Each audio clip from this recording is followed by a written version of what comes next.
Scourge was dead the entire time. He's a ghost. If you've read Rise of Scourge or The Darkest Hour, you'll know that Scourge has a vendetta against Tiger Claw, because Tiger Claw attacked him when he was a kitten. Tiger Claw was an extremely powerful kitten and, either encouraged by Thistleclaw or by accident, would have killed Tiny if Blue Star hadn't stepped in. We all know the killer that Tiger Claw would have grown up to be, and this would have aided in his, I guess, descend into madness, as accidentally killing another child would have some pretty bad psychological trauma. But not only that, Thistleclaw would have encouraged him to do it, and would have rewarded him for doing it afterwards, saying he did a heroic act or something.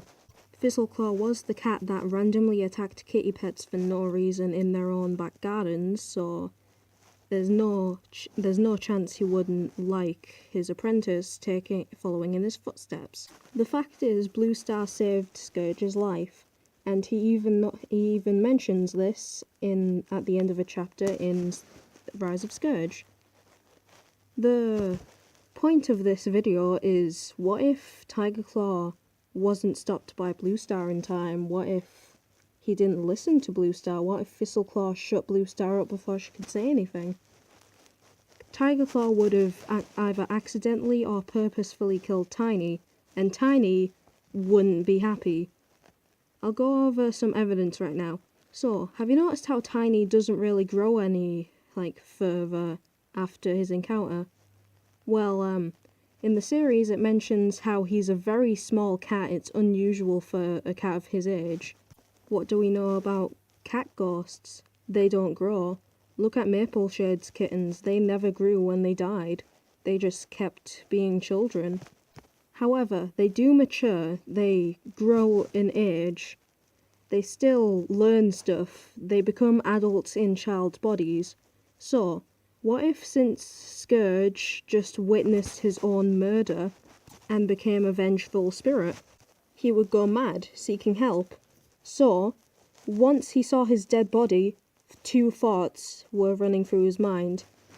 I have to kill this guy in the future, and I need to get to safety right now. 'Cause as a kitten, you'd think that as a ghost you were going to go to some kind of afterlife, even if you didn't know what they were. You'd think that you were dead and something bad was going to happen to you next.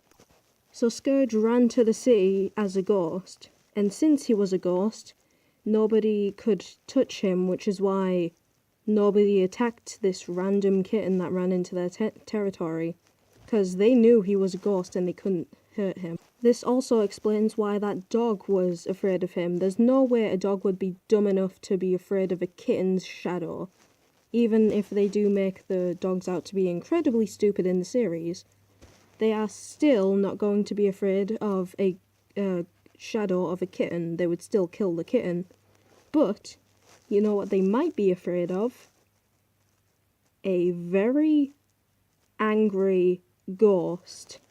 Which explains why that German Shepherd ran away from him when he was still a kitten. It explains why all the cats of Two Leg Place were scared of him even though he was just a small kitten, and they could easily kill him if he was mortal. Meanwhile, Scourge watches Tiger Claw's progression. He spies on him as a spirit, basically. I like to think that Scourge guided his descent into madness by accident or on purpose. The by accident route would make him feel extremely guilty for causing so many deaths and causing Tiger Claw to commit murder, but still, he would feel glad that he's driving this would-be murderer into madness and getting revenge, basically, by making him kill his loved ones by accident. Now, the purposeful route wouldn't have him feeling guilty at all. It would just be him putting these other cats' lives in danger for his own pleasure. I don't like this one because it doesn't sound like Scourge, considering this is the same cat who dedicated his entire life, literally, to giving his people a home and food. He died in the series trying to get them a better place to live, so none of them would die, basically. I don't think Scourge was a bad guy at all. I think he was a good guy who did some pretty dumb things to get where he needed. Like, killing a bunch of people for land. Although he did warn them to get off before he started attacking them. Another piece of evidence is, have you noticed how he didn't go to an afterlife? He didn't go to the Dark Forest or Starkland when he died. Where else have we seen this in the series? Mapleshade, when she was killed by Firestar, went nowhere. She just disappeared, gone. And Spotted Leaf, when Mapleshade killed her, just vanished, nowhere to be seen. Where else have we also seen this? Scourge's death. When Firestar kills him, Scourge just vanishes, he's gone, he's dead. No afterlife. This might be because he didn't believe in an afterlife, but we all know that you don't have to believe in an afterlife in Warrior Cats to go to one.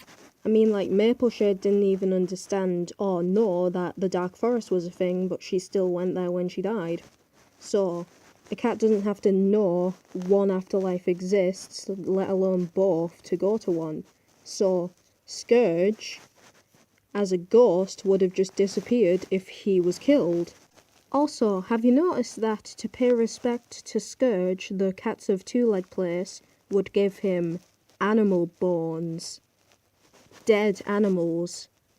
Maybe Scourge was either feeding off of the death of the animals or feeding off of the dead spirits of the animals and wearing their bones around his collar as a crown of some sorts, or a source of sustenance. Now, there's one problem with this, but I have an answer to it. If Scourge's entire purpose after dying was to get revenge on Tigerclaw, why didn't he also, why didn't he disappear when he killed Tigerclaw? I mean, he already killed him in an incredibly gory manner, which would just satisfy his need for revenge. Because I think that by venting out your anger by gutting a cat alive would kind of vent that a lot. So, yeah, why didn't he move on after that happened? Well, it's because he had a dedication to his clan. He was their new king. And since Bourne might have not made a good deputy when he was alive, he had to wait until another cat would have stepped up as deputy, a better cat. So, when Bourne died, he was able to move on, but he still had to protect his people in the Battle of Blood Clan. So, when he was killed by Firestar, another cat was made into the deputy and then became leader. So he had to not only make sure that Tigerclaw was dead, but also he had to make sure that his clan was safe. And that's why he didn't move on. Also, the fact that he was able to tear through Tigerclaw's skin like paper had to have something supernatural attached to it. Because no, not a cat, a tiny cat with extremely skinny muscles cannot gut another cat alive just by reinforcing their claws with dog teeth. They have to have that power behind their claws. So I don't think that a kitten-sized cat would be able to gut alive a, lynx-sized cat by how they describe Tigerclaw in the book series. So he had to have some kind of thing attached to it. And that thing would be ghost powers. So when Firestar killed him, he was able to move on peacefully and not go to an afterlife because the Earth was already his afterlife. He just got killed. So if you liked this video or this AU, I suggest subscribing and leaving a like. If you like the AU, I have another AU coming up, To the Ends of StarClan AU, which will be having its own map soon, so that's a fun thing. And I actually came up with this AU idea while listening to a song, that was really fun, so I might do this again. Have a nice day, and don't remember to share and subscribe, because sharing is the best way to get subscribers right now.